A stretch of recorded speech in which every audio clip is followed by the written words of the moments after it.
Film ini dirilis 10 tahun yang lalu, tapi film ini memiliki kemiripan 98% dengan apa yang kita alami sekarang ini.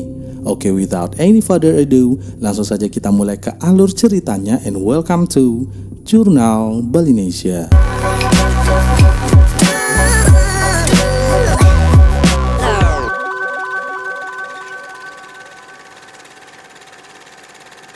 Film ini dimulai dengan memperlihatkan seorang wanita yang sedang duduk sambil menelpon di ruang tunggu bandara Chicago. Wanita ini bernama Beth M. Hoff. Beth berencana untuk pulang ke rumahnya di kota Minnesota, Amerika Serikat dengan transit terlebih dulu di kota Chicago. Setelah sehari sebelumnya ia melakukan kunjungan kerja di Hong Kong. Beth terlihat kurang sehat. Ia mengalami batuk-batuk dan suhu badannya tinggi. Singkat cerita, Beth pun sampai di rumahnya. Kedatangannya disambut oleh suami dan anaknya. Suami Beth bernama Mitch Emhoff dan anaknya bernama Clark Morrow. Kenapa anaknya tidak bernama Clark Emhoff? Karena Mitch adalah ayah tiri Clark. Scene kemudian memperlihatkan bahwa di tempat lain ternyata banyak orang yang mengalami kondisi yang sama seperti Beth. Di Hong Kong, London, dan Jepang, orang-orang mengalami gejala batuk dan suhu badan yang tinggi. Bahkan nyawa mereka tak bisa diselamatkan. Tolong diingat wajah orang-orang ini.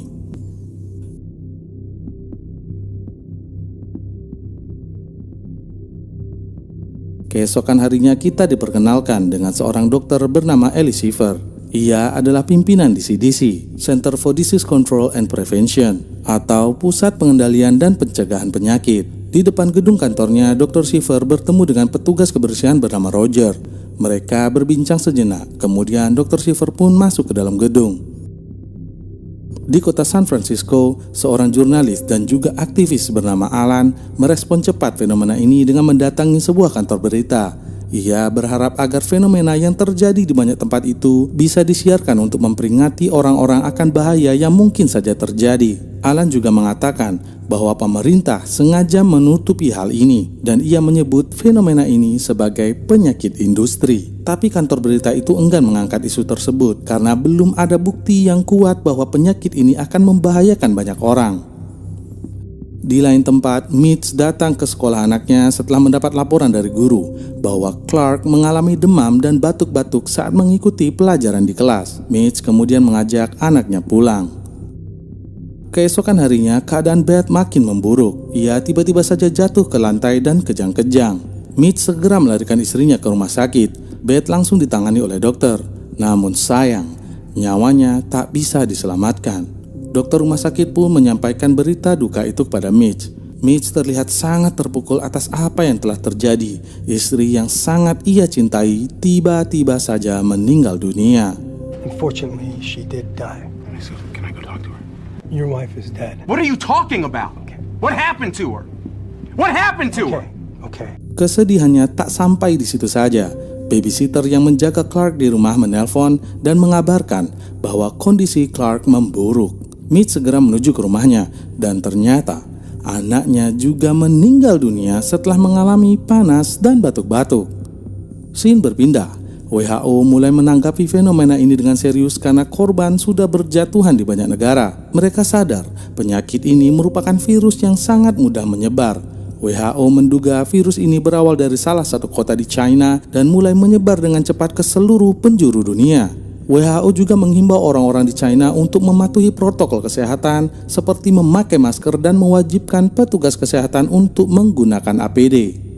Di rumah sakit terlihat dua orang dokter yang sedang memeriksa kepala Beth. Dokter itu pun kaget setelah apa yang mereka lihat di sana. Dokter lalu memanggil semua orang di rumah sakit dan menyatakan bahwa penyakit ini merupakan pandemi yang membahayakan kehidupan manusia. Dr. Shriver menunjuk seorang ilmuwan untuk mencari tahu tentang virus yang telah menyebar. Ilmuwan ini bernama Dr. Erin Mears. Ia pun berangkat ke kota Minnesota dan mengadakan rapat dengan Departemen Kesehatan setempat. Di sana, Dr. Mears berpendapat bahwa virus ini menyebar dari droplet kemudian masuk ke dalam organ pernafasan manusia. Ia juga mengatakan dengan memegang gagang pintu, keran air, dan tombol lift bisa menjadi media penularan virus karena manusia menyentuh wajahnya 2.000 sampai 3.000 kali dalam sehari. Sungguh informasi yang sering kali kita dengar saat ini. Padahal film Contagion dirilis pada tahun 2011. Oke, kita lanjut. Dr. Erin Mears kemudian mencoba melacak penyebaran virus ini di Minnesota. Ia pun menanyai rekan kerja Beth satu persatu. Ternyata ada satu pria yang sempat kontak fisik dengan Beth. Pria itu sudah berada di dalam bus dan dia mengalami gejala yang sama seperti Beth, batuk-batuk serta suhu badan yang tinggi. Dr. Erin memacu mobilnya untuk menjemput pria itu dan meminta pria itu untuk turun dari bus. Mr. Barnes, you come in contact with an infection. Stay away from other people. Don't touch anyone. That's the most important thing. Sesampainya di sebuah halte, Dr. Mears memakaikan masker kepada pria tersebut. Di lain tempat, anak Mitch dari pernikahan yang dulu mengunjunginya di rumah sakit. Anak perempuan ini bernama Jory Emhoff. Ia mengunjungi Mitch yang diisolasi di sebuah ruangan. Mitch diisolasi karena ia sempat berkontak fisik dengan istri dan anaknya. Pihak rumah sakit ingin melihat apakah Mitch telah terpapar virus. Ternyata Mitch memiliki kekebalan terhadap virus ini. Dia tidak mengalami gejala apapun. Di dalam ruangan isolasi, Mitch dimintai keterangan terkait perjalanan istrinya dari Hong Kong hingga kembali ke Minnesota. Petugas tersebut menanyakan apa yang dilakukan istrinya ketika transit di Chicago. Karena di Chicago ada juga orang yang mengalami kondisi yang sama seperti istrinya. Mitch pun mulai mengingat bahwa mantan kekasih Beth bernama John Neal tinggal di Chicago. Petugas yang mendengar pernyataan itu hanya diam saja. Ternyata John Neal juga meninggal karena penyakit yang sama. Sebelum Beth meninggal, ia telah berselingkuh dengan mantan kekasihnya. Aduh, kasihan sekali si Mitch ini. Di kantor CDC, Dr. Ellie yang sangat ahli dalam bidang vaksin berhasil mengetahui dari mana asal virus ini. Ternyata virus ini adalah kombinasi antara kelelawar dan babi. Virus baru ini sangat mematikan dan belum ada vaksinnya di dunia. Mereka mencoba untuk membuat vaksin tersebut, namun mungkin membutuhkan waktu berbulan-bulan sampai vaksin ini berhasil dibuat. Mereka menyebut virus ini MEV1. Dr. Shiver pun mengumumkan ke media bahwa telah terjadi penyebaran virus MEV1 di banyak negara dan menghimbau masyarakat untuk menjaga jarak, tidak berjabatan tangan, dan rajin mencuci tangan. Our best defense has been social distance, no handshaking, staying home when you're sick, washing your hands frequently. Himbauan yang terdengar familiar sekali ya.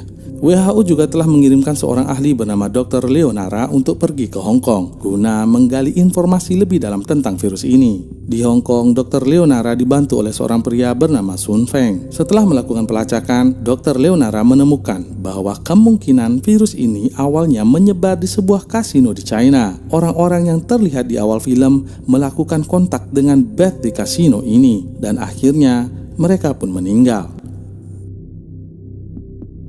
Ternyata virus ini juga mulai menyebar di desa kelahiran Sun Feng. Bahkan ibunya meninggal dunia karena virus ini. Sun Feng kemudian menyandera Dr. Leonara dengan tujuan untuk mendapatkan vaksin bagi warga di desa tempat kelahirannya. Dr. Leonara dibawa ke desa tersebut. Di sana banyak anak-anak dan lansia. Dr. Leonara sangat sedih melihat kondisi itu. Setelah diisolasi, Mitch dinyatakan kebal terhadap virus ini. Mitch dan Tori pun keluar dari rumah sakit. Terlihat kini rumah sakit sudah mulai dipenuhi oleh orang-orang yang terjangkit virus ini. Mitch sangat protektif terhadap anaknya karena belum bisa dipastikan bahwa Tori kebal terhadap virus ini. Bahkan Mitch melarang Tori untuk bertemu dengan pacarnya. Karena penelitian terhadap Beth telah selesai, Mitch meminta agar ia dapat menjemput jenazah istrinya dan menguburnya secara layak. Tentu saja, hal ini tidak disetujui oleh pihak pemerintah. Beth harus dikubur sesuai dengan ketentuan protokol yang ada. Ia akan dikubur tanpa didampingi oleh keluarganya. Sama seperti fenomena yang terjadi sekarang ini kan guys. Sekali lagi, Contagion adalah film tahun 2011. Dr. Erin Mears yang telah berjuang selama ini ternyata terjangkit virus MEV1. Ia mengalami demam dan juga batuk-batuk. Dr. Mears pun menelpon Dr. Shiver untuk memberitahu keadaannya. Dr. Mears kemudian dirawat di sebuah bangsal karena semua rumah sakit sudah penuh. Tapi sayang, nyawanya tak terselamatkan dan terpaksa dia dikubur secara massal. Alan si jurnalis membuat sebuah video dan mengunggahnya secara online. Ia menuduh pemerintah telah menutup-nutupi sesuatu dan pemerintah banyak berbohong terkait dengan virus MEV1 ini. Alan juga berpura-pura terpapar virus dan mengatakan bahwa dirinya berhasil sembuh setelah menggunakan obat bernama Forsythia. Tentu saja ini tidak benar alias hoax, namun banyak orang yang mempercayainya dan mulai menyerbu apotek hingga menyebabkan kerusuhan. Keadaan pun semakin genting. Jalanan mulai diblokade aka di lockdown. Masyarakat mulai panik. Semua orang memakai masker dan penjarahan terjadi di mana-mana. Korban pun terus berjatuhan hingga menyentuh angka 25 juta jiwa. Akhirnya setelah berkali-kali melakukan percobaan, di hari ke-131 sejak virus itu menyebar, Dr. Ellie berhasil menemukan vaksin untuk virus ini. Namun produksi vaksin dilakukan bertahap dan memerlukan setidaknya 1 tahun untuk mencukupi kebutuhan semua orang di dunia. Akhirnya pemerintah melakukan kebijakan pemberian vaksin dengan mengundinya berdasarkan tanggal lahir. Dan vaksin pertama akan diberikan kepada orang-orang yang lahir pada tanggal 10 Maret. Segerombolan orang bertopeng mendatangi rumah Dr. Shiver. Mereka mencari vaksin di rumah itu. Namun tentu saja vaksin itu tidak ada di sana. Did they touch you? Did they look sick? They didn't touch me. Scene berpindah memperlihatkan Dr. Leonara yang sedang mengajari anak-anak desa belajar bahasa Inggris. WHO menyetujui permintaan Sun Feng, menukarkan Dr. Leonara dengan sejumlah vaksin untuk warga di desa itu. Mereka pun melakukan pertukaran di sebuah jembatan. It is effective, I promise. Wait, where is she? Are you okay? Yes, I'm fine. Ketika di bandara, Dr. Leonara diberitahu bahwa vaksin yang diberikan kepada Sun Feng adalah tiruan. Mendengar hal itu, tiba-tiba Dr. Leonara beranjak dari tempat duduknya dan ia pun pergi. Tidak dijelaskan di film ini kemana Dr. Leonara, tapi sepertinya ia kembali ke desa untuk memberitahu bahwa vaksin itu adalah tiruan. Ia melakukan ini karena mungkin saja merasa kasihan terhadap orang-orang yang ada di desa itu. Beralih ke Alan si jurnalis, ia ditangkap pemerintah atas tuduhan penyebaran hoax dan konspirasi. Ia pun dibawa ke kantor polisi. Polisi mengatakan bahwa ada lebih dari 12 juta orang seperti Alan di seluruh dunia. Jadi polisi tidak terlalu ambil pusing dan melepaskannya. Apalagi Alan telah membayar uang jaminan untuk kebebasannya. Selain berdasarkan urutan tanggal kelahiran, ternyata para pejabat mendapat giliran pertama untuk mendapatkan vaksin virus MEV1 ini. Dr. Shiver mendapatkan 2 jatah vaksin, 1 untuknya dan 1 untuk istrinya. Namun Dr. Shiver memberikan jatah vaksinnya untuk anak Roger, si tukang bersih-bersih di kantornya. Dr. Shiver lebih mementingkan orang lain ketimbang dirinya sendiri. Contoh pemimpin yang baik. Setelah itu, Dr. Shiver memberikan vaksin untuk istri tercintanya. Satu persatu warga mulai divaksin dan akhirnya dunia pun beranjak normal. Tori kini bisa berdansa dengan pacarnya setelah sekian lama tidak bisa bertemu. Nice. Di akhir film diperlihatkan bagaimana virus ini bisa terbentuk. Berawal dari manusia yang memotong pohon sehingga mengusik tempat tinggal kelelawar, yang membuat kelelawar itu bergelantungan di atas kandang babi. Pisang yang dimakan oleh kelelawar terjatuh dan kemudian dimakan oleh babi yang ada di bawahnya. Lalu babi itu dibeli untuk dijadikan menu di restoran. Koki yang akan memasak babi tersebut diminta untuk foto bersama dengan Beth. Tapi si Koki tidak mencuci tangannya, kemudian ia berjabat tangan lalu mereka foto bersama. Dan film pun berakhir. Itulah alur cerita film Contagion yang dirilis tahun 2011. Gimana menurut kalian? Apakah film ini 98% mirip dengan kejadian sekarang? Tulis pendapat kalian di kolom komentar. Jika kalian suka video ini, jangan lupa like, comment, and share cap.